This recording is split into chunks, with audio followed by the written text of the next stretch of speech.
సంవత్సరాల తరబడి ఎన్ని మందులు వాడినా మీ మోకాల నొప్పులు తగ్గట్లేదా? ప్రాణ పెయిన్ క్లినిక్ లో అత్యాధునిక చికిత్స.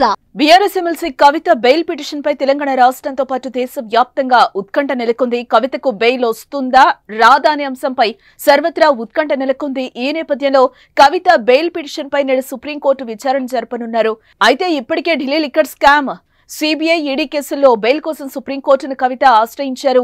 ట్రయల్ కోర్టు, హైకోర్టులు బెయిల్ పిటిషన్లను తిరస్కరించడంతో కవిత సుప్రీంకోర్టును ఆశ్రయించడం జరిగింది. అయితే మహిళగా, రాజకీయ నేతగా, ప్రజాప్రతినిధిగా కవిత బెయిల్ కు అర్హురాలు అంటూ కవిత తరపున వాదనలు వినిపించనున్నారు.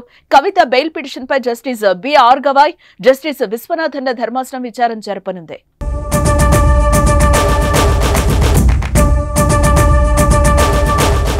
కాగా మరోవైపు BRS working president KTR, MLC Harish Rao ఢిల్లీలోనే ఉన్నారు.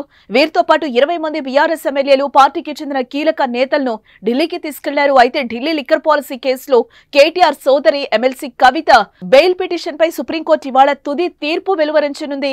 ఈ క్రమంలో వారంతా హస్తినకు వెళ్లారు. ఈ క్రమంలోనే ఇవాళ సుప్రీంకోర్టు వెలువరించే తీర్పుపై ఉత్కంఠ అయితే నెలకొంది. ఈ కేసులో ఇప్పటికే నిందితులుగా ఉన్న కేజ్రీవాల్, మనీష్ సిసోడియాలకు కూడా బెయిల్ లభించింది. దీంతో కవితకు కూడా బెయిల్ వస్తుందని బీఆర్ఎస్ శ్రేణులు ఆశాభావం వ్యక్తం చేస్తున్నాయి. మరోవైపు అటు కవిత ఆరోగ్యం కూడా బాగలేకపోవడంతో ఆమెకు బెయిల్ వస్తుందని అంతా భావిస్తున్నారు. అయితే బెయిల్ రాకపోతే సిబిఐ, ఈడీ తీరుకు నిరసనగా బీఆర్ఎస్ ఆధ్వర్యంలో ఢిల్లీలో ధర్నా చేసే అవకాశం ఉన్నట్లుగా కూడా తెలుస్తోంది. ఇక కవిత ప్రస్తుతం ఢిల్లీలోని తిహార్ జైల్లోనే ఉన్నారు.